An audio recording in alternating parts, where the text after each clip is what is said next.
हाय मित्रों, कैसे हैं आप लोग। आई होप कि आप लोग बहुत अच्छे होंगे। मैं रमन झा आपका स्वागत करते हैं आपके अपने चैनल वाणिज्य विद्यालय पर। जैसा कि आप लोगों को पता है कि मैंने यूजीसी नेट के लिए 7 यूनिट बैंकिंग और 8 यूनिट मार्केटिंग दोनों ही स्टार्ट करके रखी है। इसी कड़ी में आज हम लोग बैंकिंग के लिए आप लोगों के ऑन डिमांड बहुत से बच्चे का फ़ोन कॉल आ रहा था कि सर एनपीए पर आप बनाइए। किसी ने बैंकिंग लोकपाल के बारे में बनाने के लिए डिमांड की है, किसी ने इंश्योरेंस के बारे में बताया, किसी ने म्यूचुअल फंड के बारे में। उसी कड़ी में आज हमने आप लोगों के लिए जो है एनपीए के बारे में वीडियो लेकर आया हूं और आप लोगों के हर एक डिमांड को मैं पूरा करूंगा। ठीक है मित्रों, चलिए देखते हैं एनपीए क्या है। अगर बैंकिंग समस्या की बात आती है तो वहाँ सबसे महत्वपूर्ण है एनपीए। ठीक है, एनपीए क्या होता है तो पहले इसे समझते हैं कि एनपीए होता क्या है। एनपीए का फुल फॉर्म होता है नॉन परफॉर्मिंग एसेट्स। ठीक है, अब एनपीए क्या होता है इसे समझते हैं कि एनपीए अगर कहें सरल शब्दों में है तो बैंक का वह एसेट्स, यहाँ एसेट्स होगा, प्रिंटिंग मिस्टेक है, जो परफॉर्म करना बंद कर देता है उसे नॉन परफॉर्मिंग एसेट्स कहते हैं। ठीक है, इसी कड़ी में अगर बैंक जो लोन देती है वह बैंक के लिए दायित्व होता है, लायबिलिटी होता है। ठीक है, और उस दायित्व का जो है अगर 90 दिनों तक उस लोन का कोई भी इंस्टॉलमेंट अगर नहीं आता है, कोई भी किस्ती नहीं आता है, परफॉर्म करना लोन बंद कर देता है, बैंक उस अकाउंट को एनपीए मान लेती है। ठीक है मित्रों, इसी कड़ी में हम लोग आगे बात करते हैं कि लोन अकाउंट एनपीए कैसे बनता है। यह जो है लोन अकाउंट पर ही निर्भर करता है कि लोन अकाउंट कैसे एनपीए बनेगा। इसी संबंध में पहला पॉइंट है मित्रों कि टर्म लोन। कौन सा? Term loan. इसके लिए टर्म लोन जो है अगर कोई लोन दिया जाता है और 90 दिनों तक लगातार उसकी कोई भी किस्ती नहीं आती है तो वो टर्म लोन जो है एनपीए मान लिया जाता है। इसी कड़ी में दूसरा पॉइंट है ओवरड्राफ्ट एंड कैश क्रेडिट। ठीक है, ओवरड्राफ्ट एंड कैश क्रेडिट के लिए कहा जाता है out of order as on balance sheet.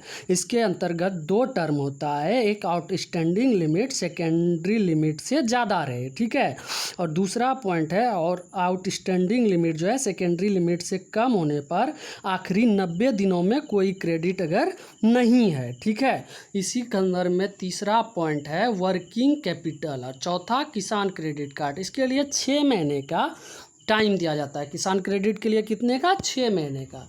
ठीक है, अब आगे हम लोग बात करते हैं एनपीए के इतिहास को लेकर। एनपीए का इतिहास 1993 में एनपीए तभी बैंक एनपीए किसी लोन को मानती थी जब वो उसका ब्याज या मूलधन का 12 महीने तक कोई किस्ती नहीं आता था, तब उसे एनपीए माना जाता था। ठीक है, फिर इसमें संशोधन कर 1995 में जो है इसे 6 महीने कर दिया गया और 2014 में इसे घटाकर 3 महीने तक कर दिया गया। अब आता है बात कि एनपीए का वर्गीकरण क्या है मित्रों। ठीक है, एनपीए का वर्गीकरण अक्टूबर 2009 में रिजर्व बैंक ऑफ इंडिया ने एनपीए के संबंध में पूर्ण व्यवस्था के रूप में ग्रेड प्रोविजनल प्रणाली व्यवस्था शुरू की, जिसके अनुसार एनपीए को 4 भागों में बांटा गया। ठीक है मित्रों, कितने भागों में बांटा गया? 4 भागों में। वो 4 भाग किस तरह है? पहला है स्टैंडर्ड एसेट्स। ठीक है, स्टैंडर्ड एसेट्स में वह संपत्ति जो बैंक नियमित रूप से आय पैदा कर रही है, ठीक है, उसे स्टैंडर्ड एसेट्स मानते हैं।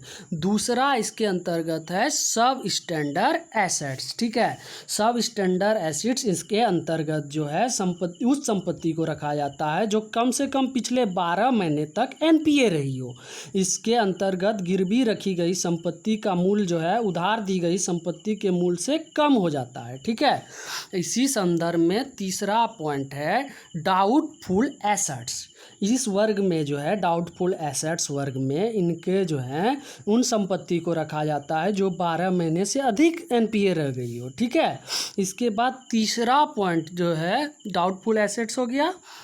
चौथा पॉइंट हो गया लॉसफुल एसेट्स। ठीक है, वह पैसा जो कि 3 वर्ष तक नहीं आ रहा है। ठीक है, 3 वर्ष तक अगर कोई लोन रिकवर नहीं होता है तो बैंक उसे डूबा हुआ मानकर एनपीए मान लेती है। ठीक है, लॉस में उस अकाउंट को मान लेती है। ठीक है मित्रों, इसी कड़ी में हम लोग आगे बात करते हैं कि एनपीए के बढ़ने के कारण क्या हैं। एनपीए क्यों आखिर इतना सारा अकाउंट एनपीए हो रहा है। ठीक है, इसके लिए अगर एक मोस्ट मोस्ट इम्पॉर्टेंट एग्जांपल दिया जाए तो देश का लोन ले लेकर यहाँ की जो है किस प्रकार लोन बांटा जाए, इसको लेकर बैंकिंग के जो उद्देश्य है, जिस उद्देश्य से पैसा लिया जा रहा है, उसके अलावा अन्य उद्देश्य में उपयोग कर देना सबसे बड़ा एनपीए के लिए खतरा माना जाता है। अगर कोई किसान लेता है लोन, मानसून की कमी अगर हो गया और खेती सही ढंग से नहीं कर पाया तो वो उस अकाउंट को एनपीए माना जाता है। एनपीए होने का खतरा इसीलिए रहता है कि किसान उस लोन को नहीं चुका पाते हैं। ठीक है मित्रों,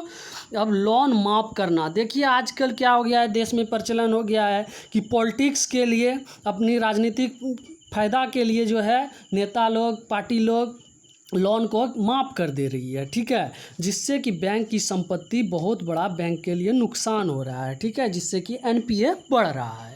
ठीक है, और चौथा है व्यापार में असफलता। अगर हम किसी लोन को ले रहे हैं, जिस व्यापार को करने के लिए अगर हम उसमें असफल रहते हैं तो हम उस लोन को चुका नहीं पाते हैं, जिसके कारण मेरा अकाउंट लोन अकाउंट जो है एनपीए बन जाता है। परियोजनाओं को पूरा ना होना, जिस परियोजना के लिए हमने लोन लिया है वो परियोजना अगर पूरा नहीं होता है तो भी उस लोन अकाउंट को एनपीए मान लिया जाता है। ठीक है, गिरवी रखी हुई संपत्ति, अगला पॉइंट है गिरवी रखी हुई संपत्ति का मूल्य कम होना। जो संपत्ति को रख कर मैंने लोन लिया है, उस संपत्ति को, जो मेरी संपत्ति वहाँ रखी हुई है, एसेट्स रखा हुआ है, उसका मूल्य अगर कम हो जाता है तो लोन चुकाने के लिए कोई भी लोग इच्छुक नहीं रहता है, जिसके कारण जो है लोन वो नहीं चुकाता है, इससे वो अकाउंट एनपीए मान लिया जाता है। ठीक है, उसके बाद 7वां पॉइंट है सुस्त कानून, यानी कि कड़ा कानून नहीं है, जिसके कारण जो है लोन चुकाने में लोग आनाकानी करते हैं। ठीक है मित्रों, इसी कड़ी में अगला पॉइंट मैंने आप लोगों के लिए रखा है भ्रष्टाचार का होना। बहुत मोस्ट इम्पॉर्टेंट है भ्रष्टाचार का होना। आजकल तो हर क्षेत्र में भ्रष्टाचार का बोलबाला है मित्रों।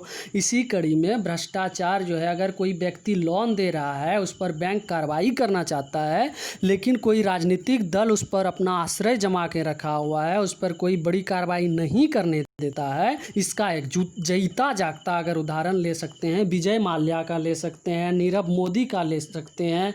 इसको देखते हुए एनपीए का कितना बड़ा नुकसान हुआ है बैंक के लिए, छोड़कर देश भाग गए। इसके पीछे क्या है, नहीं है, एक इतना बड़ा शख्स है, इसके भ्रष्टाचार का ही ये सब देन है। ठीक है मित्रों, इसी कड़ी में हम लोग आगे बात करते हैं जमा वृद्धि जो है कम होना, और इसके स्थान पर जमा वृद्धि कम होना और लोन अधिक बांटना। ठीक है, जमा वृद्धि कम होना और ऋण जो है अधिक बांटना, इसके संदर्भ में भी एनपीए बढ़ रहा है। ठीक है, और जानबूझकर जो है पैसा नहीं चुकाने वाले के खिलाफ राजनीतिक दखल के कारण पर्याप्त कार्रवाई नहीं करना, ये सब एनपीए के बढ़ने का कारण है। ठीक है, अब सरकार के द्वारा जो है एनपीए के लिए क्या कानून बनाया गया है, इसे समझते हैं। ठीक है, एनपीए के लिए जो है सरकार के द्वारा सर्वप्रथम 1992-93 में कानून बनाया गया था, डेट रिकवरी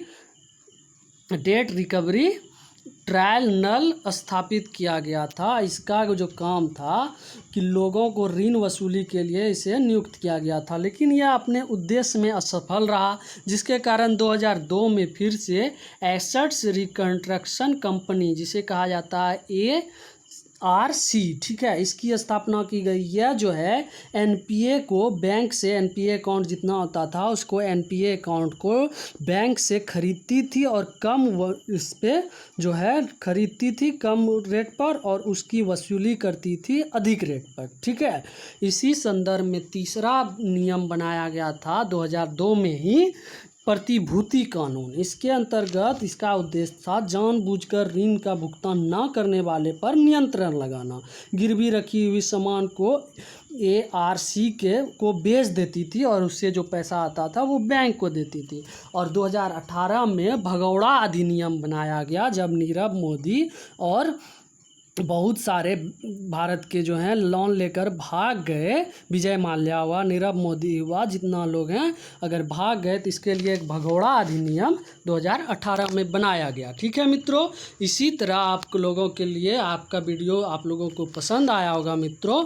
आई होप इसी तरह का वीडियो आप देखने के लिए वाणिज्य विद्यालय के साथ जुड़े रहें और अपने इस चैनल को सब्सक्राइब करना ना भूलें, शेयर करना वीडियो को ना भूलें। और इसी कड़ी में आपको डिमांड जो आप लोगों ने किया है, इसी कड़ी में मैं म्यूचुअल फंड, बैंकिंग, लोकपाल और इंश्योरेंस को लेकर आप लोगों के सामने बहुत जल्दी उपस्थित होऊंगा। तब तक के लिए बाय बाय मित्रों, टेक केयर।